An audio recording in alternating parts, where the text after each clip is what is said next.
భద్రాద్రి కొత్తగూడెం జిల్లా పాస్టర్ ప్రవీణ్ మృతికి సంతాప సూచకంగా కొత్తగూడెంలో క్రిస్టియన్ సంఘాలు కొవ్వొత్తులు శాంతి ర్యాలీలో పాల్గొన్న ఎమ్మెల్యే కూనంనేని సాంబశివరావు.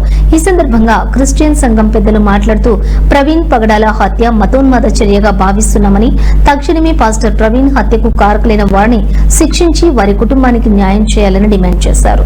పాస్టర్ ప్రవీణ్ పగడాల భార్య జెసికా తన భర్త మృతికి కారకులైన వారిని క్షమిస్తున్నారని సహృదయంతో తెలియజేయటం సంతోషదాయకమే అయినప్పటికీ క్రైస్తవుల భద్రత క్షేమం తెలియజేయటం కోసం ఈ నిరసన ర్యాలీ నిర్వహిస్తున్నట్లుగా తెలిపారు.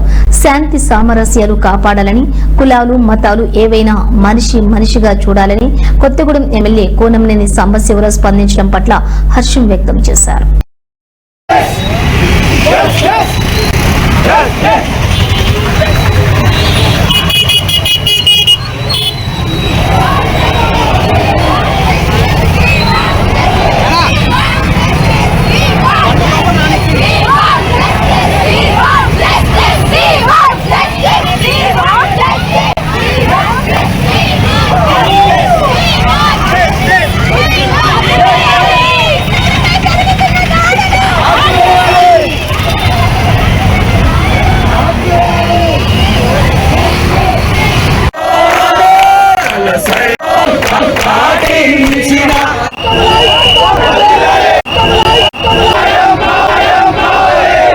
మతోన్మాద చర్యగా కూడా ఎంతో మంది వర్ణించడాన్ని, అనుమానాలు రేకెత్తిస్తున్నటువంటి పరిస్థితులు కనుక ఏది ఏమైనా పోలీసు వారు చట్టాలు నమ్మదగినవిగా ఉన్నాయి కనుక వారు తగిన చర్య తీసుకొని తగినటువంటి న్యాయాన్ని చేకూర్చాలని మనవి చేస్తున్నాం.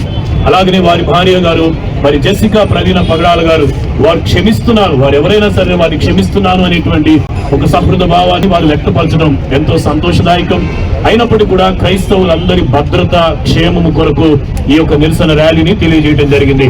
భావాలకి క్రైస్తవుడు, హిందువు, ముస్లిము, సిక్కు, బుద్ధుడు అనేటువంటి భేదాలు లేకుండా మొదట మనిషిని మనిషిగా చూడాలి, ఆ తర్వాత ఏదైనా అనేటువంటి ఒక చక్కటి భావాన్ని మనకు వ్యక్తపరిచారు. వారు తమ వంతు మద్దతు ప్రకటించడానికి మన మధ్యలోనికి వచ్చినందుకు వారికి నియోజకవర్గంలో ఉన్నటువంటి క్రైస్తవ సంఘాల పక్షంగా, క్రైస్తవ సేవకుల పక్షంగా వారికి ధన్యవాదాలు తెలియజేస్తున్నాము.